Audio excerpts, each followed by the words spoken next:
Hi, my name is Richard Leiter, a self-published author of literary fiction, and welcome to my YouTube channel, Thoughts on Writing. So today I thought I would show you a couple of the paintings that I have painted over the last 2 to 2.5 years. And the reason that I'm showing them to you is because I want to show you that where there's a will, there's a way. I have absolutely no experience in drawing or in painting. I've never taken any courses whatsoever.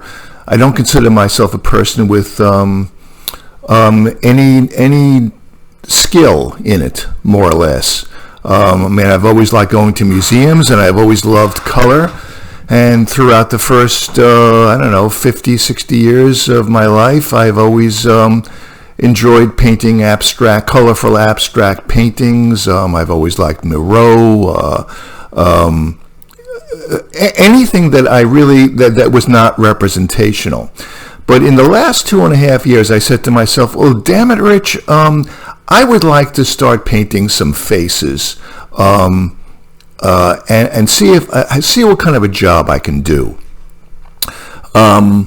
So I decided to try to tackle this task by copying paintings of famous painters. You can't go to a museum anymore to try to copy paintings. Even if I was a student of painting, even if I went to the Art Student League or some prestigious school, I doubt very much that I would be granted permission to copy a painting.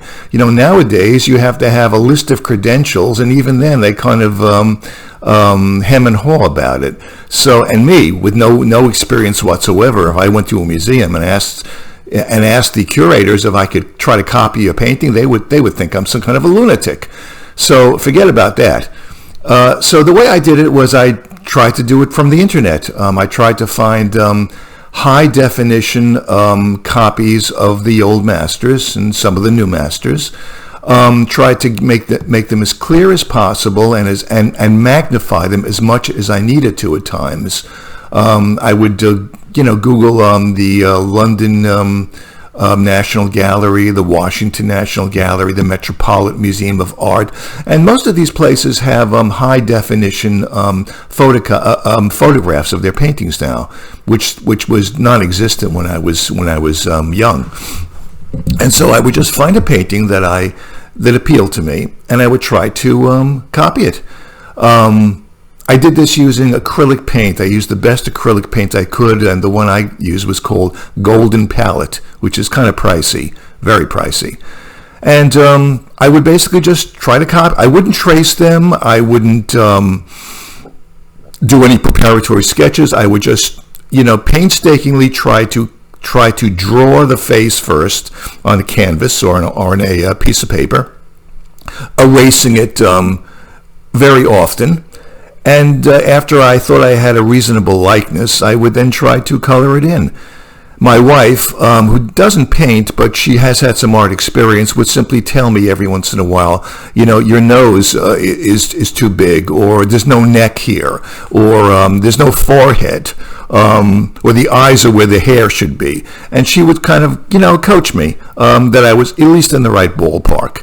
But I want to show you that if you really want to do something badly enough, I think you can do it. It all depends upon how much aggravation and frustration you want to go through to do it. If I had a choice between a very talented person who was also very lazy and didn't push himself versus a person who didn't have much talent at all but who was absolutely driven to do something, I will choose the latter every time. And the paintings I'm going to show you, I'm showing them to you for a reason also. I'm only going to show you about 7 or 8 paintings, and I want to show you these paintings because they have a sort of a special meaning for me. I really enjoy looking at them, and I think of different things when I do look at them. So, I've never showed these paintings to anyone before, so let's go. Let me start with the first painting. I'm going to put it on pause while I set things up. Here we go. Okay, so this is one of the first paintings that I copied. This is a copy of Titian's portrait of a young man with a cap. I think it's at the Frick Museum.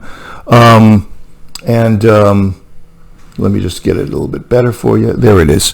Yeah, and I really like, Titian tried to do this paint. From what I can tell by looking at it on the computer screen, the background that he painted it in seems to be a combination of yellow, ochre, and black. You get kind of a muddy olive green. And when I tried to do that with my acrylic paints, it didn't turn out very well. It looked crappy. And I just thought with what I have to work with, I thought that the red cap, really came out so much better by having a blue background. So a lot of these copies I altered the backgrounds. Sometimes I altered them because I wanted to. Sometimes I altered them because I just didn't have the skill to copy them the way the original painting looked like. So anyway, this is the first one. God, it took me so many tries and so much erasing to get this, but somehow I love doing it at the same time. So what else do I want to say about this? That's about it. Let me switch off now and do another painting for you.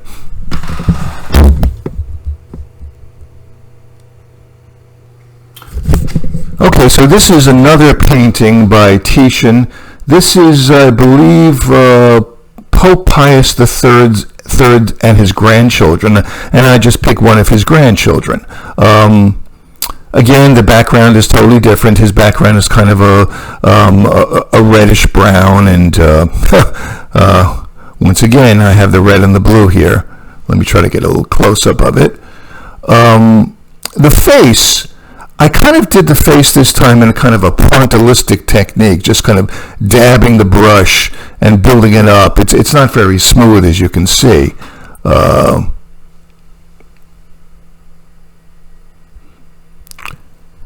And as you can tell, my favorite color is red.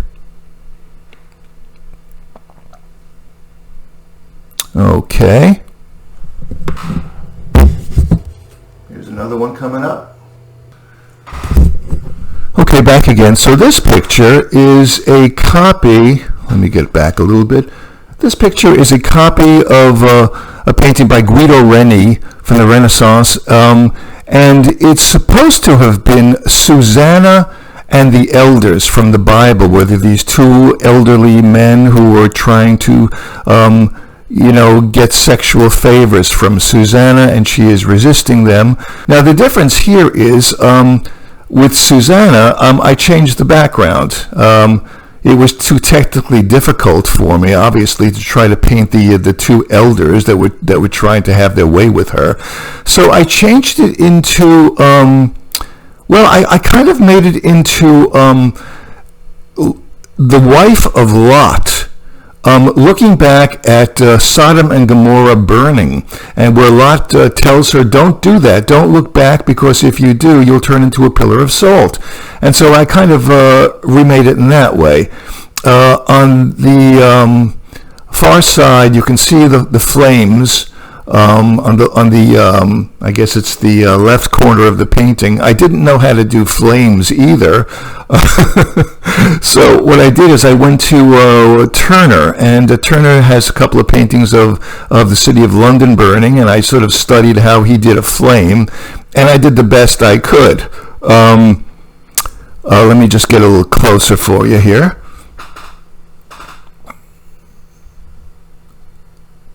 I really enjoy doing this painting.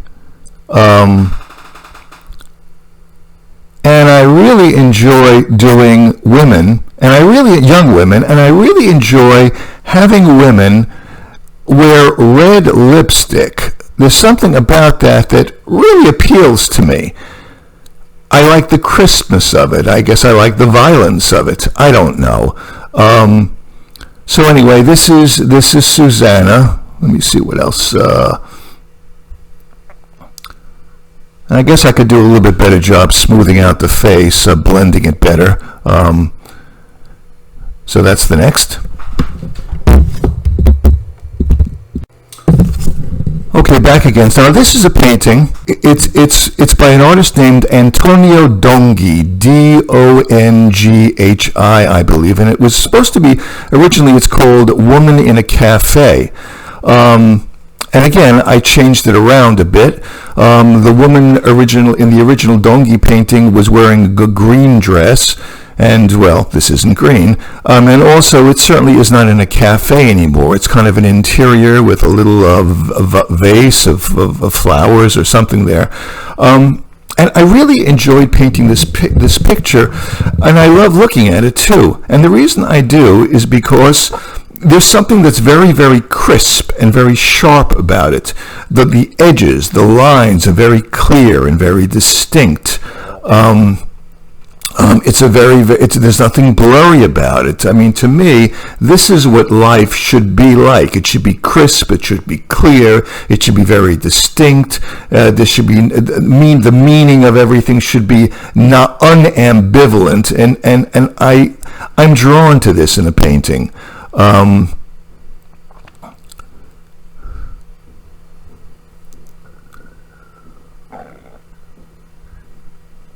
I didn't really plan the background or plan her red dress. I went through many different colors before I finally hit upon this one. It took quite a while. I didn't have a preconceived idea that I was going to paint her dress red. I love the simplicity of her face too. It's basically a kind of an oval face, and it's got a little bit of a green shadow there. Once again, the red lips, which complement the dress.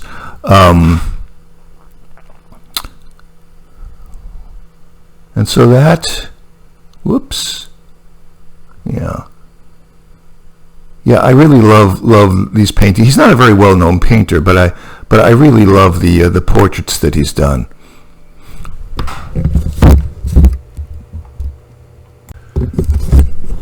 Okay, this painting is one of the ones that I like the best. It's not a copy by an old master, obviously. It's just a portrait of a girl that I saw on the internet. I think she's a model or an actress. And I just liked her outfit, and I decided to paint it. And what I like about the painting is that she's a young woman who's kind of on the cusp of womanhood.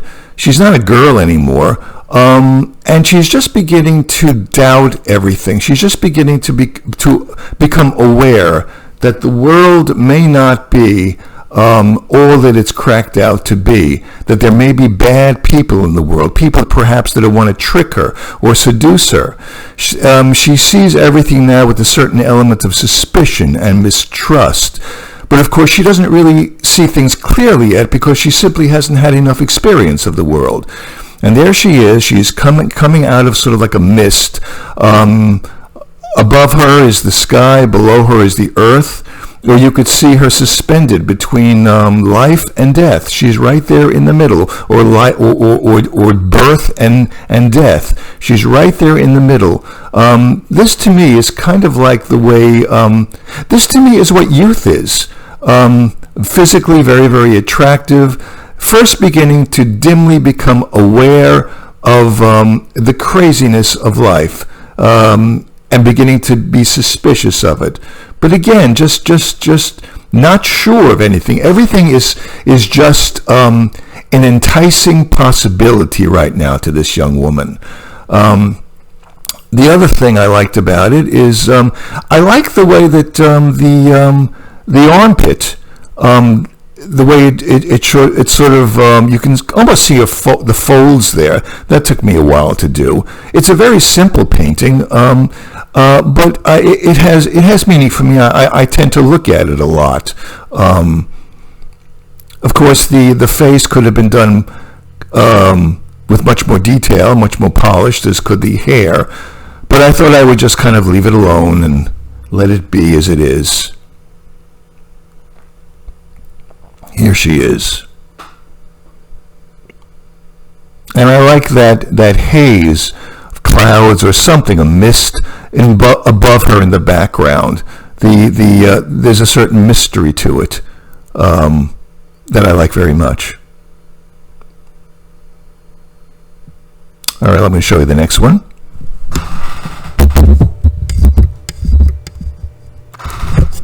Okay, back again. Now this is a copy. They're all kind of copies, and this is a copy of a painting by a contemporary painter named Cesar Santos, who I like very much, and I've copied several of his paintings. They've helped me along the way.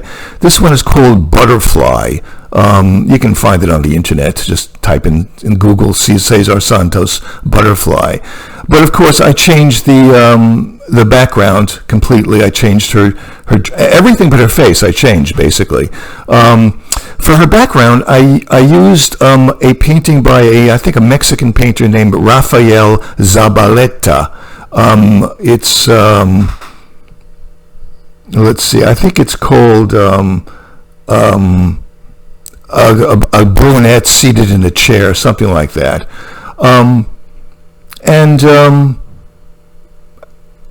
What I like about the painting is that this is a woman who is kind of looking out at you and looking down at you. She's looking at you with a kind of a contemptuous look. Her lips are, let me see if I can get it closer. Yeah. Her lips are sneering slightly. She's looking out at the world, at the hypocrisy of it, at the craziness of it, of the corruption of it, of the confusion of it. She's looking at it all with a certain jaundiced eye.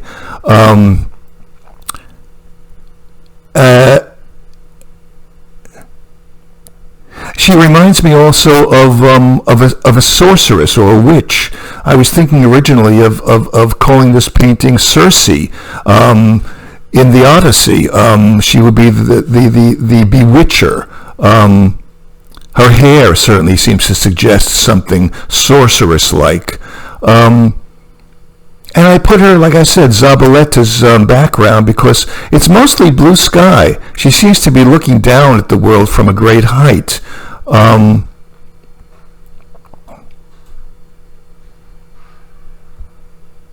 Took me a while to get her hair, to get again, the hair also is not the same color or look. Aside from its wildness, it doesn't have the same colors that Cesar Santos put in his portrait.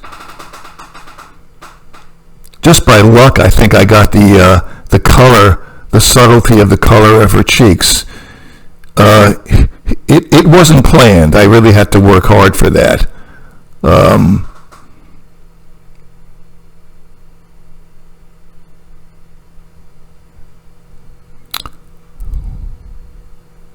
And it holds you. When you walk into a room and you see the picture, her gaze holds the viewer.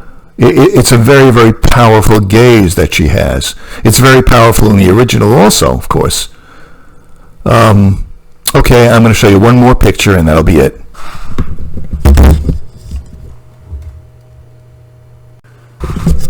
Okay, back again. This is the last picture I'll show you, and this is the favorite picture that I think I've painted in the last 2.5 years. It's supposed to be a copy of a portrait done by a German expressionist painter in the 20th century named Christian Schad, Schad, and it's supposed to be a woman named Maike, Maika. You can also Google that; you'll see it. But again, I changed the background completely in this painting. And it doesn't really look like her anymore the way that I did it. It's a picture to me of a woman, a young woman. She's not really pretty. She's kind of elf-like, and she's dressed in formal attire. She seems to have a corsage. And I kind of think sometimes when I look at her, is this a woman who's about to go to a prom? And she's no, she's not the most attractive woman, but at the same time, she's trying to put on a brave front, and she has her formal attire, and she feels slightly uncomfortable. There's a certain element of anxiety or uncomfortableness in the way she's looking out at us. So sometimes I think that's it.